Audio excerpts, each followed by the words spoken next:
Awesome. Okay, cool. Well, thank you so much for being here. This is my favorite time of the week, seeing all of your faces and getting to share alongside each and every one of you and seeing you support one another. So we're joined today by a good friend of mine and a special guest, Kevin. He is, as I mentioned before, a world-class climber, but just also a world-class person and a fellow Madefor member. So excited to have him here and share a little bit of his journey. And we can see, I think the cool thing with people like Kevin that perform at a very high level or at the top of their game, that there are some learnings that we can pull out from that kind of map back to what you're doing with Madefor and really are relevant to maybe what you might be experiencing in your life. So without further ado, we'll kick this off. Kevin, great to see you. Good to see you, man. This is really intimidating. There's so many people. This is crazy. I've never done anything like this. Yeah, it's wild. One thing we always talk about is that friction and that stress is a sign of growth with a growth mindset. And certainly every week we get on, I see more and more faces. It certainly puts me outside my comfort zone, but I promise it's a friendly audience. That's awesome. Well, I'm glad to be here. Cool. Well, I would love, you have obviously just an amazing story and an amazing climbing career, but there's one thing that that really stands out for me is that you were at the top of your game at one point in what is called highball climbing, I think. Can you talk to us just a little bit about your progression, how you got into climbing, where you were at highball, and then where you were when you transitioned out of that? Yeah, absolutely. So going back to the beginning, when people ask me when I started climbing, what I often say is that I simply never stopped. Like, I don't have memories that don't include climbing in some way, shape, or form. And in fact, my parents tell stories before I even have memories of me scrambling up ladders and trees and fences and cupboards. So literally, I just never stopped. The first chapter of my climbing experience was purely recreational as a kid. I feel like all kids climb. It's just a natural movement modality, like running and swimming and walking. So, but then the second chapter was competition climbing, which I did up until about age 18. And when that chapter closed, I had won the national championship. I'd gone to worlds. I felt like I did what I wanted to do with competition climbing. Then I got into outdoor bouldering, specifically highball bouldering, which is what you were talking about. And highball bouldering is nothing more than just really big boulders that you probably shouldn't be climbing on. But there's some of the most big, beautiful, striking, in climbing, we just call them lines, lines in a landscape. It could be a ridge top. To a climber, that's a line. We always look for these big aesthetic lines that inspire us to become better, to just aspire. And for mountaineers, that looks like, big mountains and big ridges and things like that. And for climbers, it looks like striking lines on big boulders. If you Google, for example, like Ambrosia Bishop, California, you'll see like one of my proudest first ascents in highball bouldering. And it was one that really pushed me mentally and physically for several years before I felt ready to take the risk. The thing I love about highball bouldering is that all of the work is in the preparation. By the time you're ready to do it, it's almost already done. You step off the ground to take this risk, and there is no other outcome than you getting to the top. It's just what's going to happen. You're just executing everything that you've been training for. The scary stuff happens in the preparation. All of the failure, all of the doubts, all of the fears, all the scenarios running through your head of a hold breaking when you're 50 feet off the ground and falling and getting paralyzed, all of these things that scare you and push you to become stronger mentally and physically happen in the preparation. By the time I was ready to do Ambrosia, I just was ready and I did it. With a notable exception though, as much as I thought I was ready, when I sat on top, I still had the distinct realization that I had found my limit with this discipline of the sport. I was not ready to take it any further than I just pushed it. The experience that I am after in climbing is one of mastery. It's a really beautiful moment when you can experience something like that. And up there on Ambrosia, 45 feet off the ground, not quite through the hard stuff, I wasn't in the moment. It wasn't a moment of mastery. It was a moment of fear. And I'd never experienced that in a climb up to that point. It was always just autopilot. So I knew, hey, I trained for 2 years for this. This is the best shape I've ever been in, mentally and physically. I found what I was looking for in this discipline. So sitting on top, it was a beautiful but bittersweet moment, because on one hand, I was at the top of my game and proud and sitting on top of this thing. But on the other, I was at the end of the line. You know, I had taken this discipline as far as I was willing to push it. So as a climber who was only 25 at the time, I not only needed a new project in climbing, I needed a whole new discipline of the sport to become a beginner again in, and immerse myself in, and reinvent. And that really began the chapter that was the most recent one with the Dawn Wall in Yosemite. And that was a 7-year chapter, going from being, you know, an expert in highball bouldering to a total beginner again in big wall free climbing, and going through that reinvention as a person, as a climber, as a partner, and culminating and thankfully a successful journey.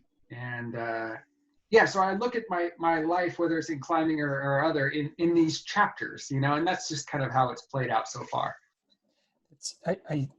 You said so much there that that I really love, but just so everyone understands, and correct me if I'm wrong, Kevin, but in highball bouldering, you are not roped in, right? And so that's why it's high risk, high consequence, in that you pushed it so far and you recognize that you couldn't push any further without really taking risks that you weren't willing to take, which I think is really a powerful thing. I want to even back up before Ambrosia. This idea that, you know, a lot of what we talk about here at Madefor is like, let's focus on the process and let's not focus on the outcomes. Let's just take it day by day in small steps, and over time the outcomes are going to naturally take care of themselves. And sometimes when we have a pass or fail mindset, or we're very focused on the outcomes, that can prevent us from doing the things that we need to do to get to where we want to go. I'm curious, as you went from a young kid who was just engaging naturally with your environment and really just being present in the climbing, to transitioning to more of a competition focus, because I think that's something we can all resonate with, is that we're being scored or judged, and, you know, whether it's work or at home or everything that we're doing. Did that change anything for you? I think what I learned through that experience was that high pressure moments bring out the best in me. And that wasn't something that I had exposure to before that. You know, I'd done a little track and field here and there, but it all felt kind of like very first thing that I took seriously and I cared about. And I learned that I reveled in moments of consequence, even if the consequence is just a minor personal sporting event. Still, you are given the opportunity in a moment to do a thing, you know, and your performance, will be what it will be, but it's this singular moment that you prepare for. And what competitions taught me was that it taught me discipline in preparation for that moment. And it taught me that sometimes, even if it's uncomfortable, you have to voluntarily put yourself in a position to fail or succeed. But that's what entering a competition is, right? You're signing up to show up on Saturday afternoon, and finals are at 6 p.m. whether you like it or not, you know, and hopefully you made the cut, but you've signed up to be in that moment of pressure. And sometimes you have to voluntarily do that 6 months ahead of time, whatever it may be. And that act may be uncomfortable. But then once you're committed, it unfolds this awesome path of the preparation and of seeing what you're capable of when the lights turn on. And I loved that part of competition climbing. I didn't love the part at the end of it of spending all my time indoors. That's what kind of led to my transition to climbing outside. But yeah, competition climbing taught me a ton about myself, for sure. Yeah, I love that. And something that I see as a through line with a lot of really high performers, and whether in the SEAL teams or professional sports or otherwise, is that this recognition that energy that you feel, whether it's, you call it nerves or you feel the pressure, that you can channel that, and you can channel that in really positive ways. That's actually a signal to your body that you're doing something of consequence, that matters, that you care about, and that if you can divert that energy in a positive direction, it can actually lead to really powerful performances. So it's cool. It's cool to hear you share that. Another thing that I really love about your story is this. So you worked for many years to be really at the top of this highball bouldering game and to push it as far as you could push it. And you said you made a conscious decision to say, I can't take this any further.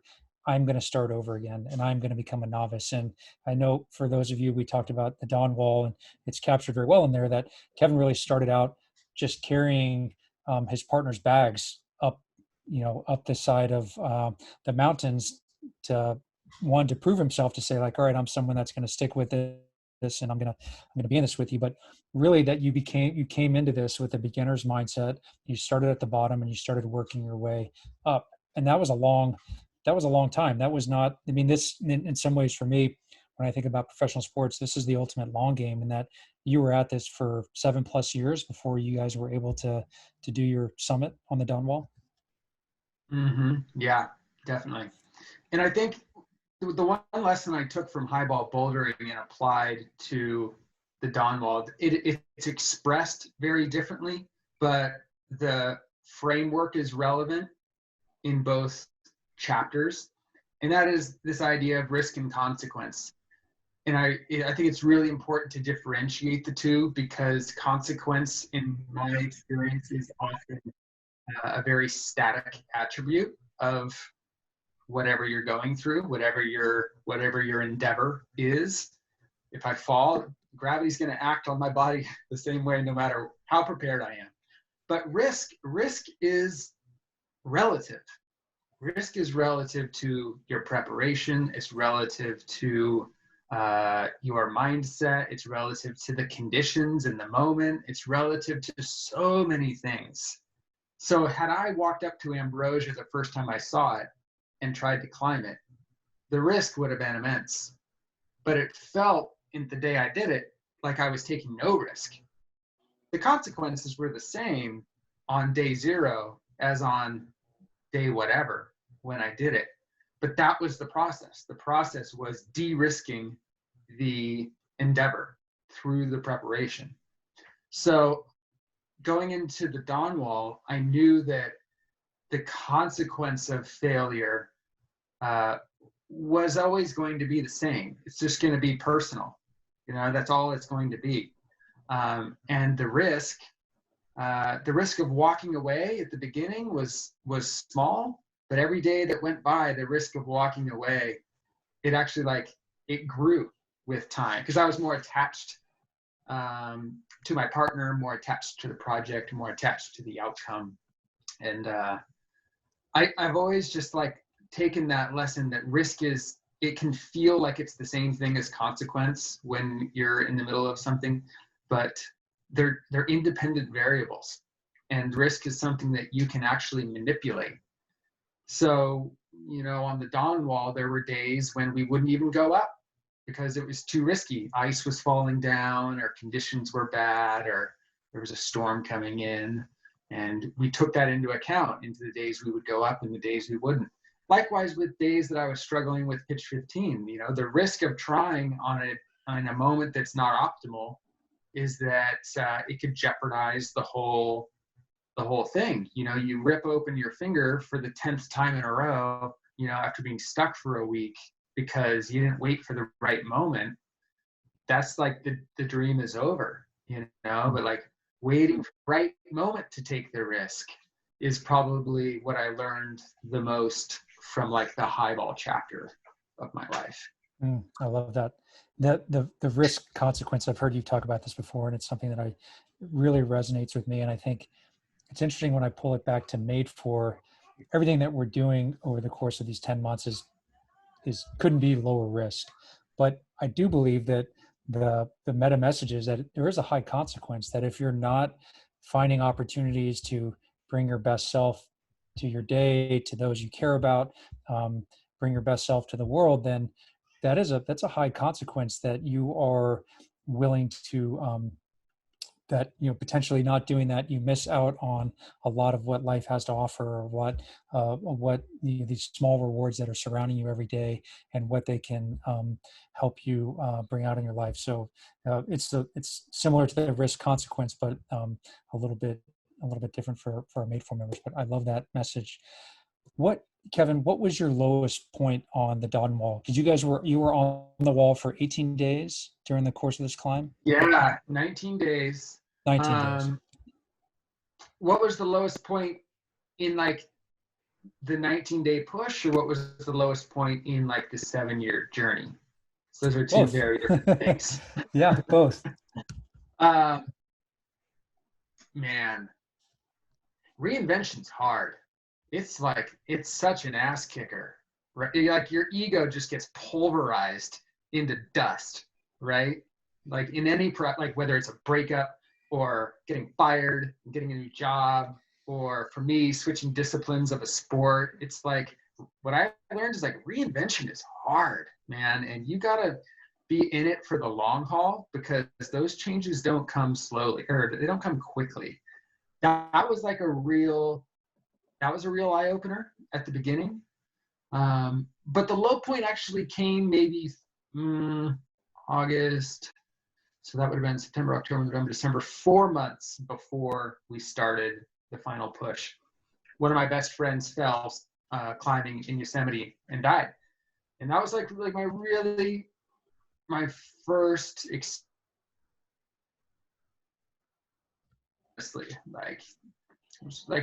it rocked myself and our entire community, and it made rock climbing feel pretty inconsequential. So there was a while there where I didn't really care about the Dawn Wall. And it was in the moments and the months there were where I should have been training the hardest. I was just grieving. I wasn't in like this highly focused, make every moment count kind of where I need to be prep stuff for the Dawn Wall. That was the lowest point in the preparation of the whole thing. But what it enabled was a surrender going back to Yosemite in October with Tommy. I'm just going to go and see what happens. Like, expectations were super low going into that season. For me, they were high for Tommy. But for me, having not been training to the fullest, having been grieving the whole time, like, I went into that season not really knowing what was going to come of it.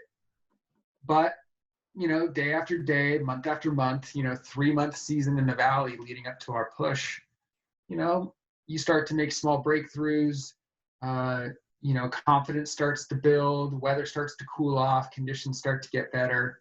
And all of a sudden it gets easier and easier to picture like, hey, we might actually have a shot at this thing. And that kind of takes us into the push itself.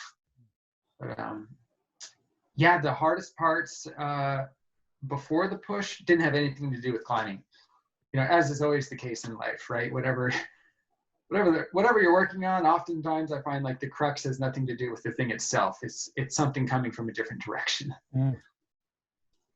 Wow.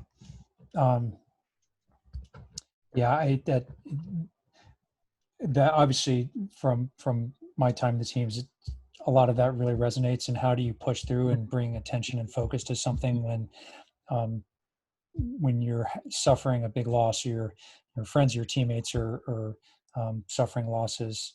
I can't even imagine what it takes, especially knowing that you have a teammate that is still depending on you for this thing that you've been training for years on end. How are you bringing your attention and focus back to what you guys have been working towards, while still giving yourself the time and the space to grieve and to be present for, those emotions? And I think that's something that certainly resonates, I would imagine, with our members, because even though they're on this 10-month journey and we're doing small things every day, we're still getting battered around by life, and people are still losing loved ones, people are losing jobs, people are losing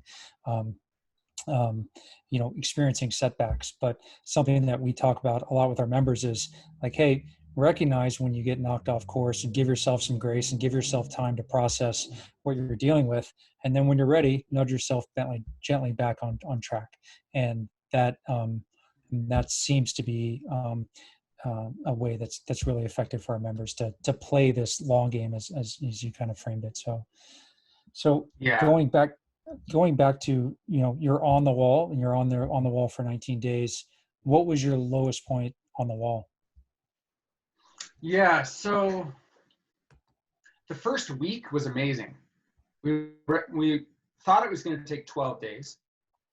The first 7 were amazing. Every day we had an objective, and every day we met that objective. A certain number of pitches that we wanted to get through, a certain schedule we wanted to keep. And that all went great, including completing the 14th pitch, which is the hardest pitch on the whole route. And then on the 8th day, we got to pitch 15. And that's where the difficulties for my ascent began. But the lowest point probably came a week later, when it was after 7 days of being stuck on that one pitch. Maybe that wasn't it. Maybe it was the night prior.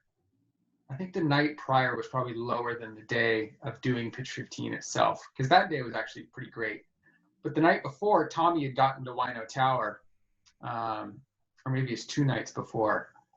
And it was really unclear how the rest of the climb was going to play out. So I would be belaying Tommy, and he's getting higher and higher. And, both figuratively and literally, our high points on the wall are getting further and further apart from one another. And like our connection as partners is feeling more and more distant. At this point, Tommy's success on the Dawn Wall is inevitable, and mine has never been more uncertain. That was probably the hardest moment. But this is where the beauty of partnership comes in. And Tom, later that night we were making dinner. This is a great scene in the movie. In not so many words, he basically says, I don't care how long it takes. I'm ready to sit this out as long as it takes for you to catch up. And that kind of really turned it around. It gave me some breathing room in order to just focus on the climbing without worrying about holding Tommy back, focus on my game and what I needed to do, the rest I needed to take, the changes I needed to make to my approach to pitch 15.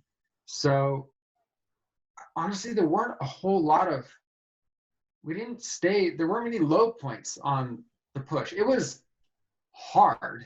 It was like the hardest thing I've ever done, but that's what we signed up for, and one of the greatest things I've learned from that ascent was that, when your ambition exceeds your ability, hardship is inevitable, and I love trying to live my life in that space where my ambition exceeds my ability. I'm not satiated in the moment. It's either something I want to create that doesn't exist yet, a status quo that I don't accept, whatever it may be. It's just like, it's kind of always forward looking. But whenever you're trying to close that gap, hardship is inevitable. But you have this choice when you do inevitably run into it. And for us on the Dawn Wall, that choice was, you can either kind of avoid it or fear it, or you just bear hug that shit. You embrace it. The hardship comes and you embrace it. But that's not, it's an easy thing to say and a hard thing to do. Hardship is an uncomfortable thing to go through. on the dawn wall that looked like a number of different things. It looked like, minus 30 wind chill. It looked like ice fall. It looked like torn and bloody fingers. It looked like 18-hour days of climbing and not enough food and all kinds of stuff. But what made it easier was three things. One, you got to expect that it's going to be hard. Expect the hardship ahead of time. When we left the ground, we knew it was going to be hard. It's not why we were there, but it was a big reason. Like, if it was easy, we would have done it 5 years ago. There's a reason it took so long. So we knew it was going to be hard starting like the moment we left the ground. But, so when it gets hard, embrace it, and number two, or expect it. And when it does come, then embrace it. So, when I started falling on pitch 15 for a couple of days in a row, this was my moment to rise to that goal of embracing the hardship and not letting it weigh me down or get me depressed. So I went into problem solving mode. Instead, I embraced that hardship. I'm like, okay, what do I need? Is it conditions? Is it beta? Is it skin? What's going on here? Just embrace that hardship. So expect it, embrace it. And then my favorite is learn how to enjoy it.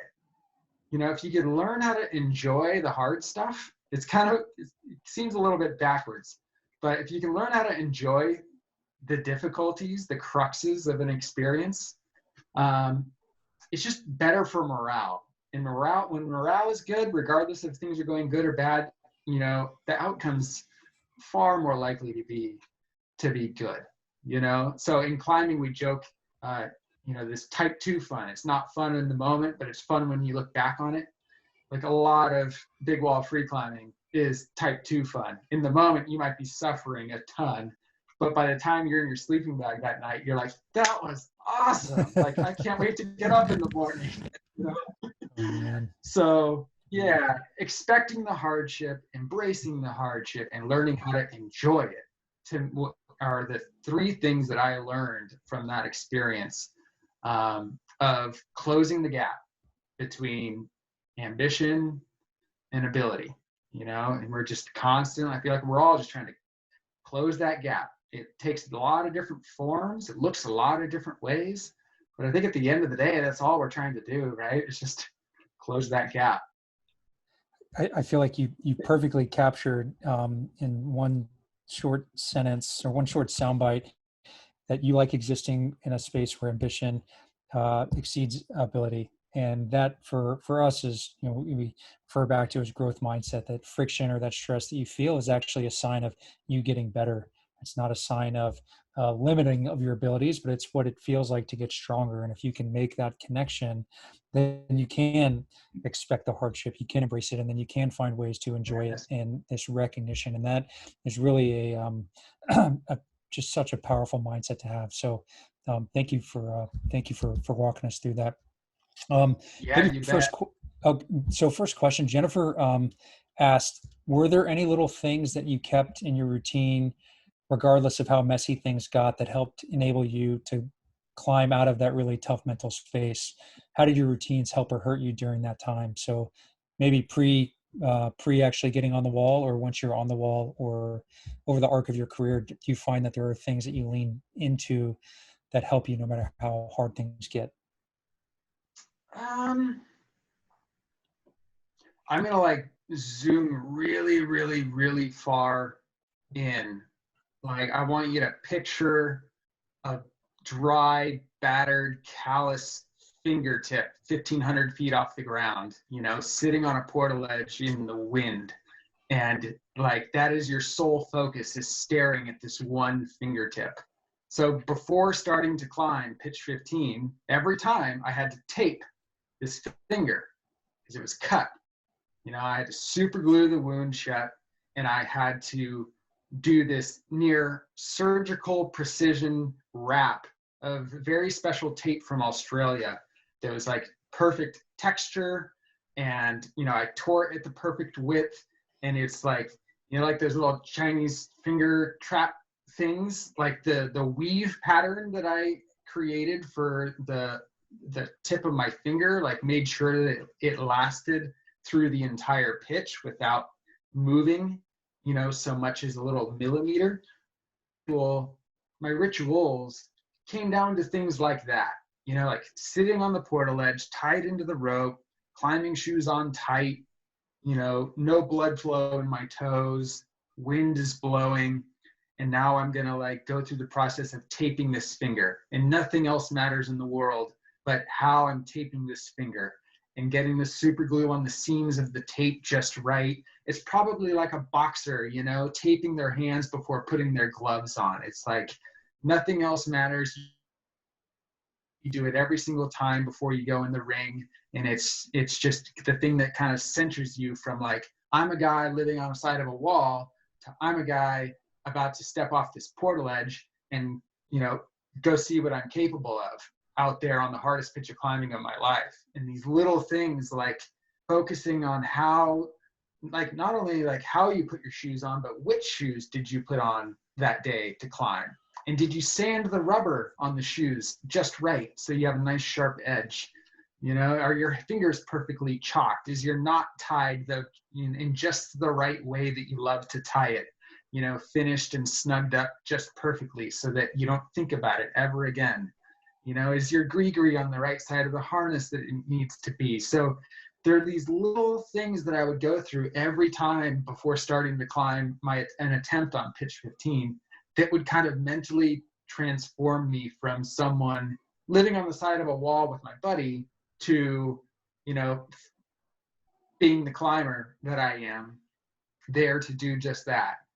And unclipping myself from the anchor. Now I'm only in with the rope, and I step one foot on the edge of the portaledge, put the other, very tip of my right big toe on the wall. And then with a little, clank of the portaledge as I step off, it just shifts a little bit.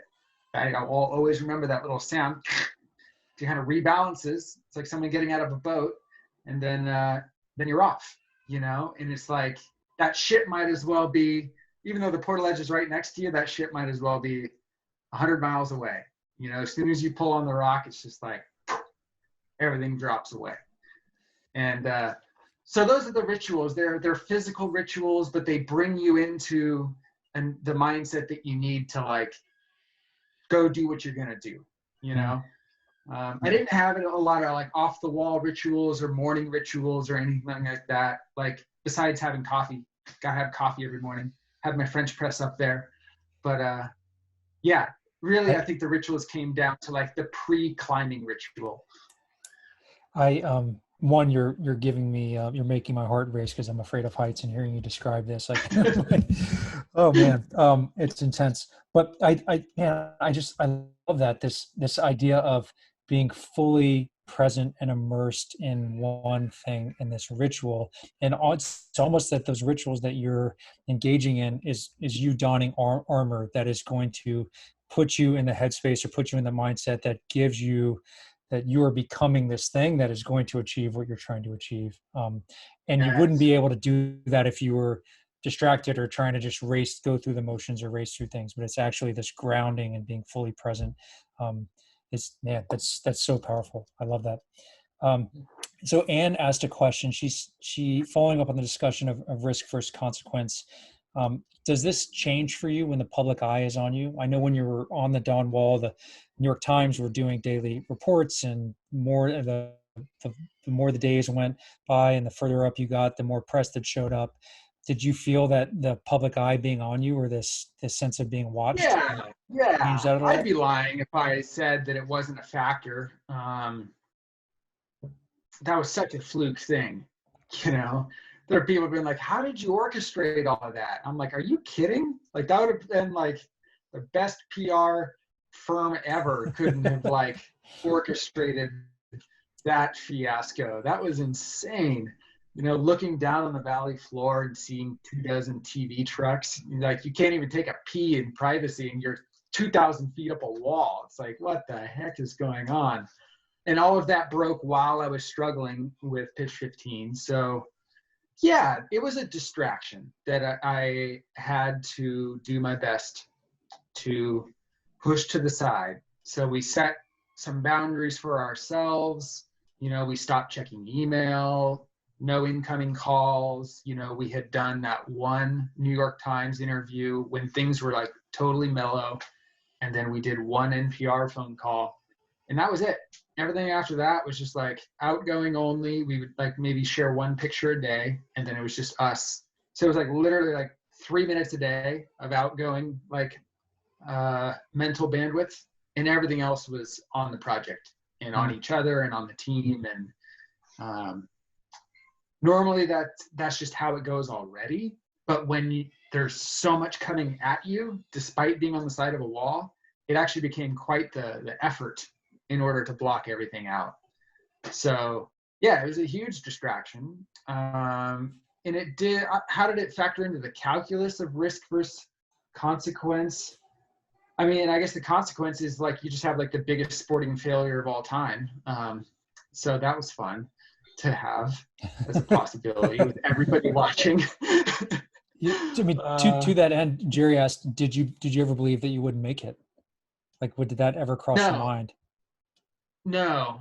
And, you know, it's a small group, but I don't mind sharing it. I mean, that's where they took some liberty in the editing of the film. You know, they painted as there's this moment where I gave up, and then Tommy said, no, don't give up. And I said, oh, great, thank goodness. And then I caught up. And it didn't happen like that. It's like just, they took some liberty there. But, you know, those discussions obviously were front of mind. You know, we can't stay up there forever. I'm lagging behind. How long can we be up here before Tommy just needs to keep going? But I never resigned to giving up once while I was up there. And the morning of, like, I felt resolved that it was going to reach some conclusion that day. That's the closest I got to accepting failure, was saying, I'm going to accept the outcome of today, because I had just rested for 2 days. The conditions were perfect. The weather forecast was deteriorating. Our physical condition was deteriorating. We couldn't stay up there forever. And I really felt like if it wasn't today, it wasn't going to happen. You know, this is going to be my 10th and 11th attempts respectively over 7 days on the same pitch. Like at some point, you're kind of crazy for trying and getting the same outcome over and over again. But that sense of resolve and to accept the outcome of that day was really liberating. And it just let me climb in a really calm and free manner. Quivering feet or hands with the nerves. There was just this feeling of gratefulness that I was in this position, in this moment to see, kind of like in the competitions. It's like, this is the moment, you know, how cool. 7 years have led up to this moment. 14 days of climbing and 7 days of struggle have led to this opportunity to see what you're capable of, and you're about to find out. And conditions are perfect. You know, you're feeling fit. One of your fingers healed and isn't bleeding anymore. That's great. Like, there's so much to be grateful for. And that's what like really helped lighten the what was like a really intense high pressure, like the most high pressure, you know, sporting moment that I've been in. The one more question that I want to get to that Juan asked, and then I see CT just posted one as well. But Juan asked, and Elton's backing up, when you transition to big wall climbing, were there any passions or drivers that you transferred to your new goal? Like, how hard was it to shift from Ambrosia to the Dawn Wall? And was there a through line there that allowed you to, that you leveraged to transition to this new goal? Or was it simply that, that your ambition exceeded your ability and you liked being in that space? The through line in my experience of climbing, you know, coming out of competitions and into rock climbing, is doing what hasn't been done before. That's the common thread. You know, in all of my bouldering stuff, yeah, I repeated benchmarks to kind of gauge my fitness and where I was and where standards were in the sport. But then I was most interested in blazing my own path, you know, and that's what I did with high ball boulders. They were all first ascents, things that had never been done before. And that's the mystery of that, the creativity of that, the exploration that it requires to discover these things, it creates a really well-rounded experience beyond just the physical can or can you not climb this rock. Because at the end of the day, who really cares? It's just rock climbing, you know? It just like fills out this experience in a much more adventurous and creative way. So those same attributes were present in the Dawn Wall as they were in highball bouldering. The scale was just, 1,000 times bigger. So oh man, yeah, that's about where the similarities end, though. Everything else was different, and that took a long time to get comfortable with. Yeah. I think this is a perfect question to end with. And Kevin, I know you have a young child, wife, you're at home up in Santa Rosa, wildfires. There's a lot of just stuff that you're dealing with that I think everyone can relate to, just normal stressors of life. And CT's question is, are there aspects of climbing that you feel translate well to everyday activities that maybe others could incorporate into their processes, like being present on the wall? Are there things that you take from your time on the wall that you map to the daily grind or the daily stressors that you face? Oh boy. I think the biggest one, like I remember when COVID hit, it was especially intense in March. And I had felt this distinct choice where I could just like focus on the news or focus on for the future that I wanted to create and wanted to keep my eyes open for what was possible in like what was clearly a world-changing event that was going to open up so many uncertainties, but also so many opportunities if you're keeping your eyes open to them. And I think that forward-looking mindset has been helpful for my mental health. So I've been for the last 4 years trying to build a big climbing gym in my hometown. Big, expensive project. I've put tens of thousands of hours into it. And tomorrow I'm probably going to call the developer and say, I don't think we should do it because of the COVID environment. At a minimum, I think we should wait 6 months and see what it looks like in the spring. And that's a hard thing to do. I don't want to do that, but I also don't want to open a business that has a very real opportunity to fail because look, every gym in California is closed right now. What am I doing trying to open a gym? It doesn't make any sense. But having seen this coming, I've spent the last 2 months thinking about the future, and it's been really liberating. Like, what does my life look like if I'm not attached to this? And it's opened up the ability to be creative and be like, well, what doesn't exist in climbing that could exist in climbing? That's COVID, that can coexist in a post-COVID economy, in a post-COVID regulatory environment, in a post-COVID economy, like all these things. What might that look like? And it's turned into like some really fun opportunities. And I'm like, so now it actually like hedges against this phone call I have to make tomorrow to possibly kill this thing I've been like nurturing for 4 years, or at least like, put it on life support for 6 months.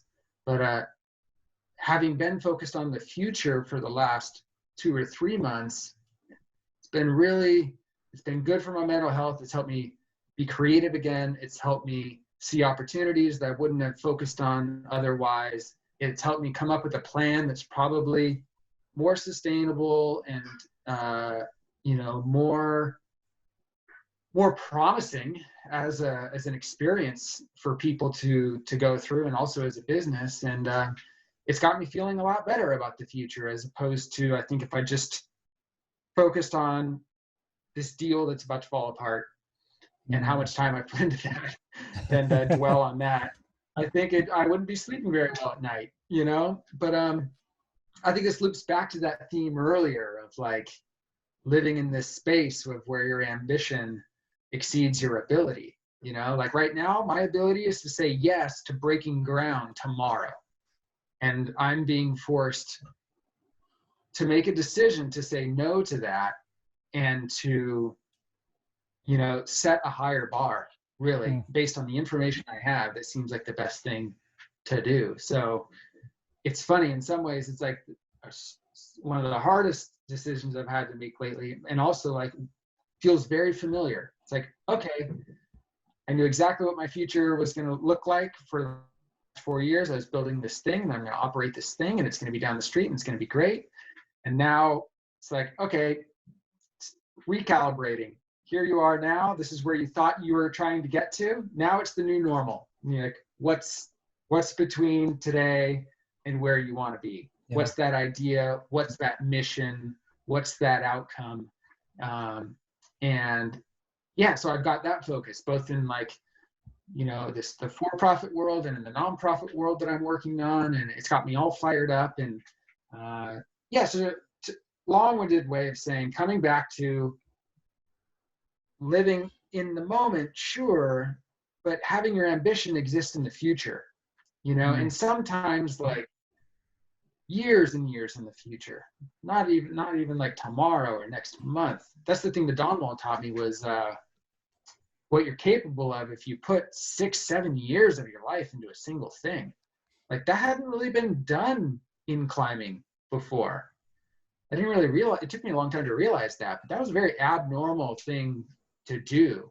Tommy and I both taking basically the prime of our athletic careers and putting it into a very uncertain project, you know, for 6-7 years, and with a very uncertain outcome. You know, we were far more likely to fail on that than to succeed on that. But it taught me to like think of like really long, don't be afraid of like the long term project, mm, mm. because sometimes those are the most inspiring.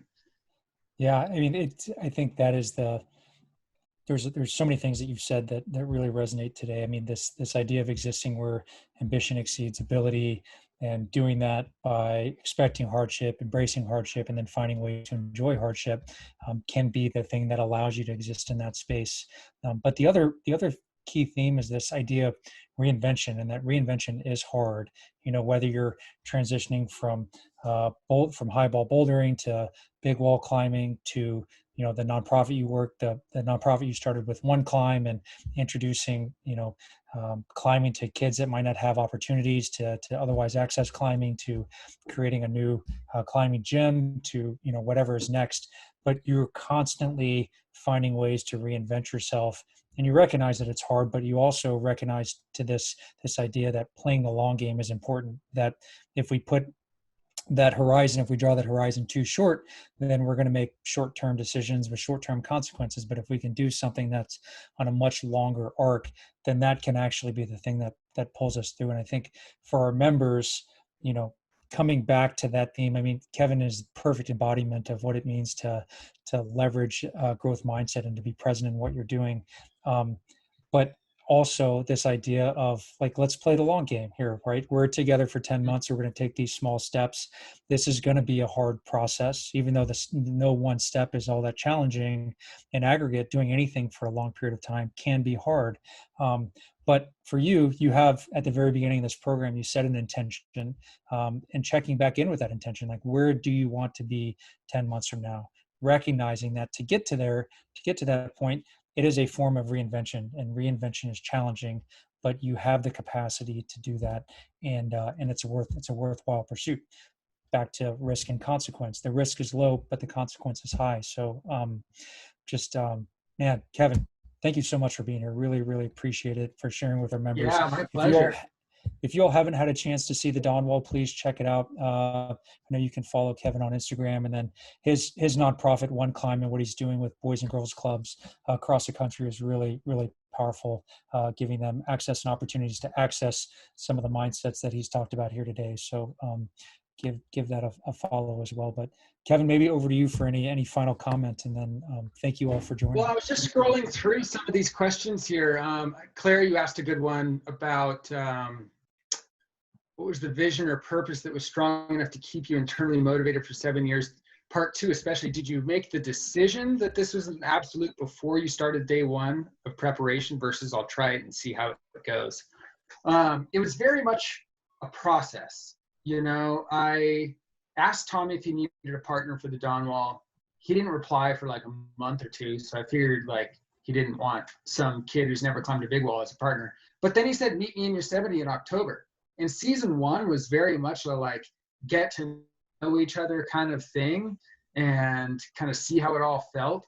And I think it probably took the first 2 years before I was really appreciated how special this project was. Probably after that first season, it was like, wow, like this thing is right on the line of possible and impossible. This thing is like super special. So it probably took like, 2 months of being in the valley with Tommy. I didn't go in day one knowing I was committing 7 years of my life to one thing. Like that's too much to ask. You know, it happens organically. But for me, it was over the course of that first year working on it that I really appreciated. This is like a once in a lifetime project and once in a lifetime partner to tackle this project with. And that's something to take advantage of and embrace. Like what a great way to spend your time and to spend your passion. So it wasn't immediate, but in the scope of the 7 years, that commitment came early for sure.